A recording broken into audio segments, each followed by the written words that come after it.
तपाईलाई थाहा छ नेपाल सरकारले नागरिक एपमा चाहिँ एउटा नयाँ सेवा उपलब्ध गराएको छ। त्यसको नाम हो इमिग्रेसन। नमस्ते साथीहरू, तपाईलाई स्वागत छ मेरो युट्युब च्यानलमा। के तपाईँ पटक पटक विदेश गइरहनुहुन्छ अनि तपाईले चाहिँ त्यो ट्राभल हिस्ट्री हेर्नको लागि तपाईले पासपोर्टको पानाहरू पल्टाउनु पर्ने हुन्छ, अर्थात् तपाईँ कति पटक डिपार्चर हुनुभयो, कति पटक अराइभल हुनुभयो भनेर तपाईले चाहिँ त्यो हिस्ट्री हेर्नको लागि तपाईको पासपोर्टको पानाहरूमा चाहिँ त्यो स्ट्याम्पहरू हेर्नु पर्ने हुन्थ्यो। अब भने तपाईले त्यो हेर्नु पर्ने छैन, अर्थात् तपाईँ कुनै देशको लागि भिजा एप्लाई गर्दै हुनुहुन्छ भने त्यहाँको एम्बेसीले चाहिँ ट्राभल हिस्ट्री मागेको छ भने तपाईले चाहिँ नेपाल सरकारको नागरिक एपको इमिग्रेसन सेवाबाट चाहिँ सजिलै त्यो तपाईले ट्राभल हिस्ट्री अर्थात् ट्राभल इन्फर्मेसन डाउनलोड गर्न सक्नुहुनेछ।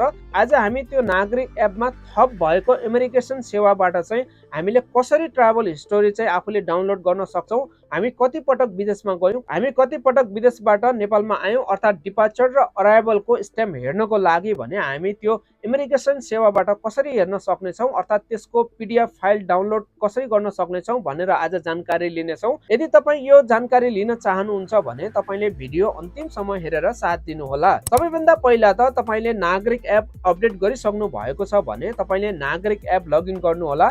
नागरिक एप लगइन गरिसकेपछि अलिकति तल स्क्रोल गर्नुहोला। तल स्क्रोल गरिसकेपछि त्यहाँनिर चाहिँ तपाईले नयाँ सेवा देख्न सक्नुहुनेछ, अर्थात् इमिग्रेसन भनेर देख्न सक्नुहुनेछ। अब तपाईले चाहिँ विदेश जाँदै हुनुहुन्छ भने त्यहाँनिर इमिग्रेसनमा क्लिक गरिसकेपछि त्यहाँनिर सेल्फ डिक्लेरेसन देखाउँछ। सेल्फ डिक्लेरेसन भनेको तपाईले एउटा त्यहाँनिर फर्म भर्नु पर्ने हुन्छ। तपाईँ कुन देश जाँदै हुनुहुन्छ, फ्लाइट नम्बर कति रहेको छ, तपाईँ चाहिँ विदेशबाट कहिले फर्किनुहुन्छ भनेर त्यहाँनिर आफ्नो चाहिँ सम्पूर्ण इन्फर्मेसनहरू राखेर चाहिँ त्यहाँनिर सेल्फ डिक्लेरेसनको लागि एप्लाई गर्नुपर्ने हुन्छ। त्यो गरिसकेपछि तपाईँ एयरपोर्टमा गएर चाहिँ त्यो फर्म भर्नु पर्दैन। त्यसो गर्नुभयो भने तपाईले विदेश यात्रामा जानको लागि सहज हुन्छ। र अर्को कुरा रहेको छ, अब तपाईँ आफ्नो विदेश गएको हिस्ट्री हेर्न चाहनुहुन्छ अर्थात् ट्राभल इन्फर्मेसन लिन चाहनुहुन्छ भने तपाईले चाहिँ त्यहाँनिर साइडमा ट्राभल इन्फर्मेसनमा क्लिक गर्नु होला। ट्राभल इन्फर्मेसनमा क्लिक गरिसकेपछि त्यहाँनिर चाहिँ प्रत्येक चोटि तपाईको डिपार्चर र अराइभलको चाहिँ पीडीएफमा चाहिँ त्यहाँनिर सम्पूर्ण कुराहरू तपाईको रहेको हुन्छ। अब तपाईले कुनै देशको भिजा एप्लाई गर्दै हुनुहुन्छ भने कुनै देशको एम्बेसीले चाहिँ तपाईको ट्राभल हिस्ट्री दिनुस् भनेको हुन्छ। त्यहाँनिर तपाईको ट्राभल हिस्ट्री मागेको खण्डमा तपाईले चाहिँ यहाँभन्दा पहिला त्यो पासपोर्टमा चाहिँ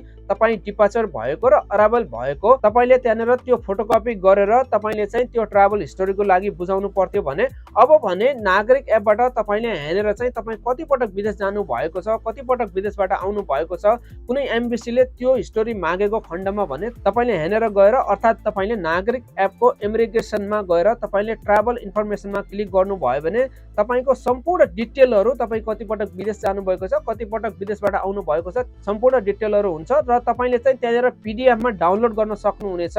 तपाईले त्यहाँनिर डाउनलोड गर्नको लागि त्यहाँनिर तल रहेको डाउनलोडमा क्लिक गर्नु होला। डाउनलोडमा क्लिक गरिसकेपछि तपाईले चाहिँ त्यो आफ्नो ट्राभल हिस्ट्री अर्थात् ट्राभल इन्फर्मेसन सजिलै पीडीएफमा डाउनलोड गर्न सक्नुहुनेछ र कुनै एम्बेसी अर्थात् कुनै भिजा एप्लाईको लागि ट्राभल हिस्ट्री मागेको खण्डमा तपाईले चाहिँ त्यो पीडीएफ फाइल पेस्ट गर्न सक्नुहुनेछ र तपाईले चाहिँ त्यो पासपोर्टमा रहेको डिपार्चर र अराइभलको फोटोकपी अब गर्नुपर्ने छैन। नेपाल सरकारले चाहिँ बिस्तारै सेवाहरूलाई चाहिँ दुरुस्त बनाउँदैछ, अर्थात् अलिकति नयाँ फिचरहरू पनि एड गर्दै आएको छ। तपाईँ नागरिक एप चलाउनुहुन्छ भने बेला बेलामा चाहिँ तपाईले नागरिक एपलाई चाहिँ अपडेट गरिराख्नु होला, किनभने त्यहाँनिर नेपाल सरकारले विभिन्न सेवाहरू एड गर्दै आएको छ। त्यसकारणले गर्दा नयाँ सेवा एड गरेको खण्डमा तपाईले नागरिक एप अपडेट गर्नु भएको छैन भने त्यहाँनिर त्यो सेवा उपलब्ध हुँदैन। त्यसकारणले चाहिँ बेला बेलामा नागरिक एपलाई अपडेट गर्दै गर्नु होला। तपाईले नागरिक एप त चलाउन जानिसक्नु भएको होला। त्यहाँनिर विभिन्न तपाईले डकुमेन्टहरू पनि लिङ्क गर्न सक्नुहुनेछ, आफ्नो सर्टिफिकेट, पासपोर्ट, नागरिक, प्यान नम्बर, भोटर आइडी अर्थात् तपाईको म्यारेज सर्टिफिकेट, बर्थडे सर्टिफिकेट हरेक कुराहरू चाहिँ तपाईले हेरेर नागरिक एपबाट चाहिँ आफ्नो डकुमेन्टहरू लिङ्क गर्न सक्नुहुनेछ र तपाईले चाहिँ अब कुनै कार्यालयमा जाँदा कुनै डकुमेन्ट प्रेजेन्ट गर्नुपर्ने छ भने तपाईले चाहिँ हातमा डकुमेन्ट बोकेर जानु पर्दैन।